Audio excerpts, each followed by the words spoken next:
그 시간을 지나오게 해주신 하나님께 먼저 깊고 깊은 감사를, 그리고 함께 기도해 주신 우리 에덴교회 많은 성도님들께, 또 이 자리에 정말 저의 오랜 이웃도 있고 선생님도 계시고 몇 분 정말 특별히 반가운 분들도 더 오셨는데 너무 감사합니다. 청취자 여러분 안녕하세요.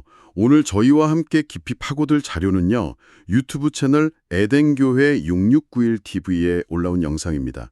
유열 전도사님의 간증 영상인데 제목이 유열 간증, 유열 전도사가 죽음 직전에서 깨달은 한마디는 이거든요. 정말 제목 그대로 생사의 기로에 섰던 분의 아주 강렬한 경험, 그리고 성찰이 담겨 있어요. 네, 맞습니다. 이게 단순히 그냥 아팠다가 나았다 이런 이야기가 아니고요. 정말 그 죽음이라는 극한 상황 앞에서 한 사람이 뭘 생각하고 또 어떻게 변하는지 그런 걸 아주 생생하게 보여주죠. 그렇죠. 핵심은 이겁니다. 9년 전에 폐섬유증, 그러니까 폐가 점점 이렇게 딱딱하게 굳어가는 병이잖아요. 네, 맞아요. 그 진단을 받으셨던 유열 씨가 독감에 걸리셨는데 그 합병증으로 상태가 갑자기 확 나빠지신 거예요. 그래서 폐 이식 수술을 받기까지 그 과정, 그리고 그 속에서 얻은 어떤 신앙적인 깨달음, 개인적인 성찰, 이런 이야기입니다. 네, 절망 속에서 희망을 찾고 또 공동체의 힘을 느끼고 뭐랄까 일상을 다시 발견하는 그런 과정이죠. 네, 오늘 이 이야기를 통해서 그런 부분들을 함께 좀 탐색해보면 좋겠습니다. 자, 그럼 시작해볼까요? 좋습니다. 이야기가 시작되는 건 작년 5월 2일이에요. 유열 씨가 독감 때문에 열이 엄청나고 숨쉬기가 너무 힘들어가지고 결국 119 구급차에 실려서 응급실로 가게 되면서 모든 게 시작됩니다. 원래 폐섬유증이 나는 기저질환이 있으셨으니까 감염이 정말 치명적이었던 거죠. 네, 입원하고 일주일 만에 몸무게가 4, 5kg이 그냥 쑥 빠져버리고요. 침대에서 혼자 내려오지도 못할 만큼 상태가 너무 안 좋아지신 거예요. 아이고, 심지어는 대소변도 스스로 가릴 수 없는 그런 상황까지 가셨다고 해요. 그때 느꼈던 감정을 완전한 무기력감, 이렇게 표현하셨어요. 정말 아무것도 할 수 없는 상태. 네, 뭐 바람 부는 벌판에 정말 저 혼자 있는 것 같은 느낌. 나는 아무것도 할 수 없고 나는 아무것도 아니었다. 이런 생각이에요. 산소호흡기 수치만 계속 올라가는데 그냥 속수무책으로 무너져가는 자신을 보는 게 너무 공포스럽다고 합니다. 바로 이 지점인 것 같아요. 이 극한의 무력감. 이게 많은 임사체험 연구에서도 좀 공통적으로 나오는 이야기거든요. 아, 그런가요? 네. 자신의 한계를 정말 처절하게 깨닫는 경험이 오히려 삶의 관점을 확 바꿔버리는 그런 계기가 된다는 거죠.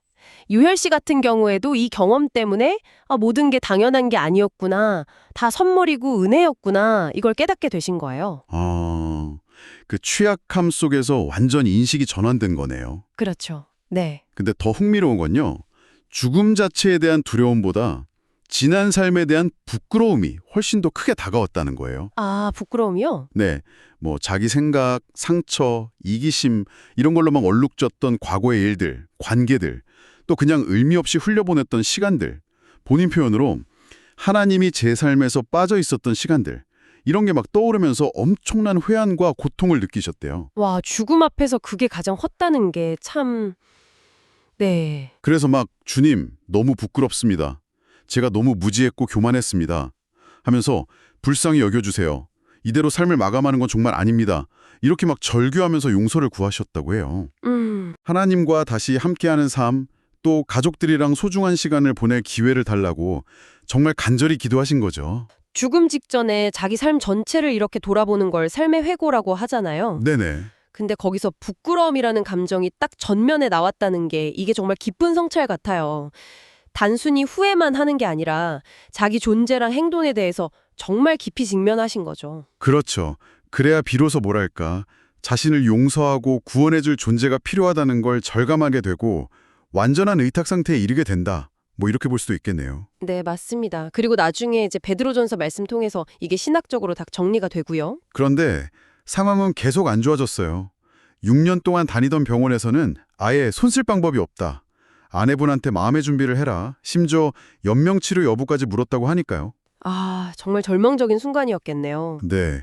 근데 바로 이 절망의 순간에요, 유열 씨가 하나님의 역사하심이라고 표현하는 좀 신기한 일들이 막 일어나기 시작합니다. 어떤 일들이요? 그때 마침 소식을 듣고 오랜 친구분이 달려오셨는데 다른 병원, 특히 폐이식 수술이 가능한 병원을 한번 알아보자고 막 강력하게 권유를 하셨다는 거예요. 아, 친구분이. 네. 근데 더 놀라운 건 그 친구분이 추천한 병원이 공교롭게도 다른 친구분이 2년 전에 거기서 폐이식 수술을 성공적으로 받으셨던 곳이었던 거죠. 와, 진짜요. 정말 우연이라고 하기에는 좀 그렇죠. 그렇죠. 게다가 마침 그 시점에 원래 담당 주치의 선생님이 학회 때문에 2주 동안 자리를 비우시게 된 거예요. 아, 타이밍이. 네, 이게 하루하루가 위급한 상황이었는데 오히려 주치의의 부재가 새로운 길을 열어준 셈이 된 거죠. 뿐이 섭리나 인도하심으로 해석할 수 있겠죠? 그렇죠. 심리학적으로 봐도 이런 의미 있는 우연, 싱크로니스티라고 하잖아요. 이런 경험이 어려운 상황에서 희망을 주고 또 앞으로 나아가게 하는 그런 중요한 역할을 하기도 하거든요. 아, 그렇군요. 어떻게 해석하던 간에 이게 정말 결정적인 전환점이 된 건 분명하네요. 네, 맞습니다. 그래서 5월 20일에 서울대병원으로 옮기셨고 검사를 해보니 역시 폐기능 회복은 불가능하다. 유일한 방법은 폐이식 수술뿐이다. 이런 최종 진단을 받으신 거죠. 그런데 수술을 받으려면 또 넘어야 할 산이 있었을 텐데요. 네, 그때 체중이 41kg까지 떨어지셨대요. 그러니까 수술을 견딜 체력이 너무 부족했고 무엇보다 폐기 증자를 기다려야 했잖아요. AB형이라 순서는 제일 빠르다고 해도 최소 3개월에서 6개월은 걸릴 수 있는 상황. 근데 의사들은 2, 3주도 버티기 힘들 거라고 봤다면서요. 네, 정말 절망적인 상황이었죠. 근데 그때도 좌절하지 않으시고 의사 선생님한테 잘해보겠습니다. 제가 잘 먹고 운동도 정말 열심히 하겠습니다. 이렇게 다짐하셨대요. 와, 대단하시네요, 정말. 그리고 기도했죠. 하나님, 제 손 좀 잡아주세요. 저 혼자서는 못하지만 하나님이 잡아주시면 할 수 있을 것 같아요. 며칠 밤낮으로 기도하다가 마음속에서 내 손 잡고 함께 가보겠니? 이런 따뜻한 음성을 들은 것 같았다고 하시더라고요. 아, 그런 절망적인 상황에서도 포기하지 않는 의지, 그리고 어떤 신적인 존재와의 연결감을 느꼈다는 경험, 이게 엄청난 심리적 자원이 되거든요. 실제로 나는 혼자가 아니다, 나를 지지하는 더 큰 힘이 있다, 이런 믿음이 스트레스 호르몬을 줄여주고 면역 반응에도 긍정적인 영향을 줄 수 있다는 연구도 있고요. 네네. 그런 내적인 확신에 더해서 이제 외부적인 지지도 막 본격적으로 시작됩니다. 아, 공동체의 지지요? 네. 바로 특히 누룽지요. 누룽지를 아침에 차처럼 마시고 간식으로도 먹고 심지어 병동 다른 환자들이랑 나눠 먹을 정도로 정말 큰 힘이 됐다고 감사해 하시더라고요. 이런 구체적인 행동들이 정말 중요해요. 그냥 말로만 하는 위로가 아니라 음식을 직접 만들어서 가져다 주는 그런 정성, 눈에 보이는 사랑의 표현이잖아요. 이게 환자에게는 아, 내가 보살핌 받고 있구나, 나는 소중한 존재구나, 이런 메시지를 아주 강력하게 전달하는 거죠. 네.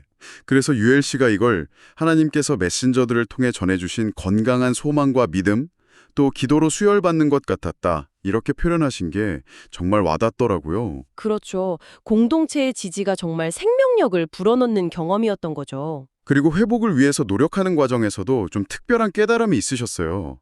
기도 중에 열아, 너무 전투적으로 살지 말고 이제는 하나씩 음미하며 살아보렴. 이런 메시지를 받으셨대요. 아, 음미하면서 살아라. 네, 그 후로는 식사하는 방식부터 달라지셨다고 해요.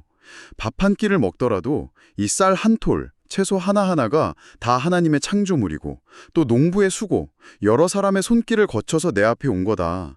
이런 걸 생각하면서 한 시간씩 꼭꼭 씹어 드셨다고? 이게 그 음미한다, 영어로는 savoring이라고 하잖아요.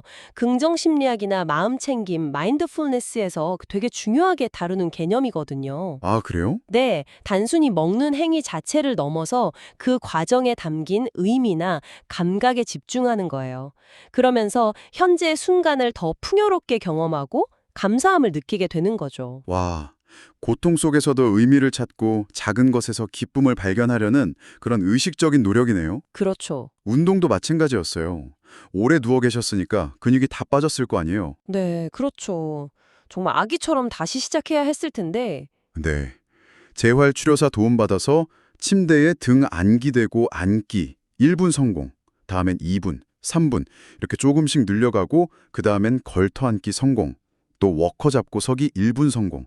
이런 아주 작은 진전 하나하나를 너무 소중하게 여기면서 일기에 다 기록하고 음미하셨다고 해요. 아, 작은 성공들을 놓치지 않고 다 기록하셨군요. 네. 6월 14일에는 워커 잡고 처음으로 병동복도 끝까지 걸으셨는데 그날 일기에 이렇게 쓰셨대요. 제가 다시 걷게 된다면 이제는 왜 걸어야 하는지, 어디를 향해 걸어야 하는지 깨닫게 해주세요. 와, 이 부분이 그 작은 성공의 힘을 정말 잘 보여주는 것 같아요. 목표를 아주 잘게 쪼개서 달성 가능한 단계로 만들고 그 성공 하나하나를 의식적으로 인지하고 기념하는 거. 이게 회복 과정에서 얼마나 중요한 동기부여가 되는지요. 그렇죠. 그리고 왜 걷는가? 이 질문은 단순한 신체 기능 회복을 넘어서 삶의 목적, 방향성에 대한 성찰로 나아가고 있다는 걸 보여주는 거죠. 맞아요. 이 모든 과정이 절대로 나 혼자 한 게 아니다. 매일매일 손잡아 주시는 주님이 계셨기에 가능했다. 이렇게 느끼셨다고 하고요. 하지만 실현이 여기서 끝난 게 아니었죠. 네, 맞아요. 드디어 폐이식 대기 순서가 왔고 체중도 수술 가능한 45kg 정도로 늘었는데 막상 기증받기로 한 폐의 상태가 너무 안 좋아서 수술이 취소되는 일이 생깁니다. 아이고, 기대가 컸을 텐데 실망도 정말 크셨겠네요. 네. 그 사이에 컨디션이 다시 나빠져서 몇 번이나 의식을 잃기도 하셨대요. 그때마다 아내분이 막 긴급하게 중보기도 요청하고 신기하게도 기도를 통해서 다시 의식을 회복하는 경험을 반복하셨다고 해요. 아, 정말 힘든 시간을 보내셨네요. 네. 그때 에스겔서에 나오는 너는 피투성이라도 살아있으라는 말씀이 그냥 위로가 아니라 살아야 한다는 명령처럼 다가왔다고도 하셨고요. 그런데 엎친 데 덮친 격으로 어머님께서 돌아가셨다고요? 네, 맞아요. 7월 17일에 요양원에 계시던 어머님이 돌아가셨는데 외아들이신데도 병상에 누워 계시니까 상주 역할도 못하고 모든 장례 절차를 초등학교 5학년 아들이랑 아내분이 다 감당하셔야 했던 거죠. 아, 정말 마음이 너무 아프셨겠어요. 네. 그때도 교인분들이랑 이웃분들이 빈소를 지키고 모든 일을 가족처럼 도와주셔서 큰 힘이 되셨다고 해요. 정말 감당하기 힘든 시련의 연속이었네요. 신체적인 고통, 죽음의 공포, 어머니를 잃은 슬픔, 또 가족에 대한 미안함까지 이런 복합적인 위기는 사람을 정말 극도의 정서적 탈진 상태로 몰고 갈 수 있거든요. 그렇죠. 희망과 절망이 계속 교차하니까 그 감정 변화를 버텨내는 것 자체가 너무 힘들었을 거예요. 네. 어머니 발인날 아침에는 또 의식을 잃으셨다고 해요.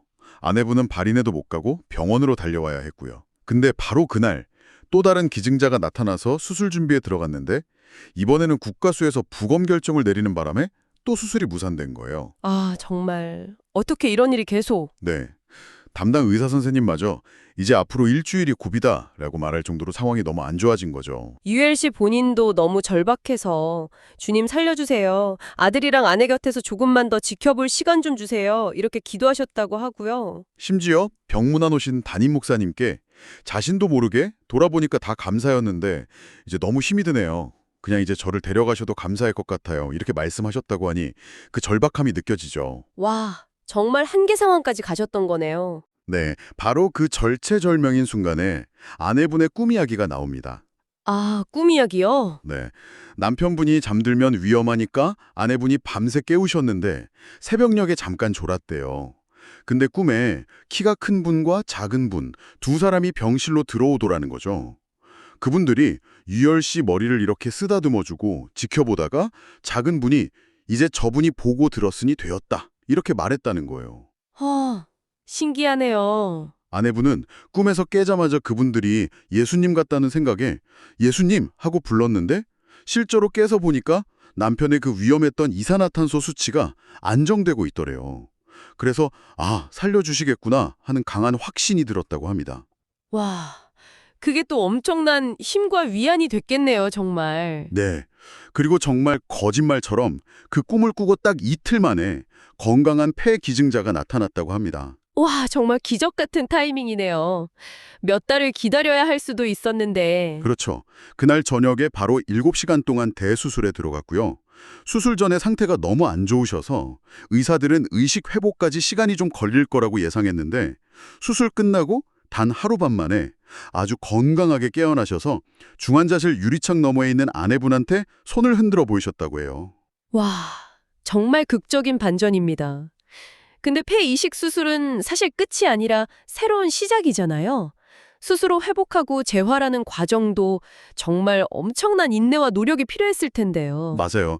간증 영상에 사진들이 좀 나오는데 수술 직후에 막 여러 장치 달고 계신 모습, 또 힘들게 재활 훈련 받으시는 모습, 그리고 수술 한 달 후 입원 넉 달 만에 처음으로 병원 밖 공기를 마시면서 막 감격스러워 하시는 모습, 이런 게 담겨 있어요. 아, 보기만 해도 뭉클하네요.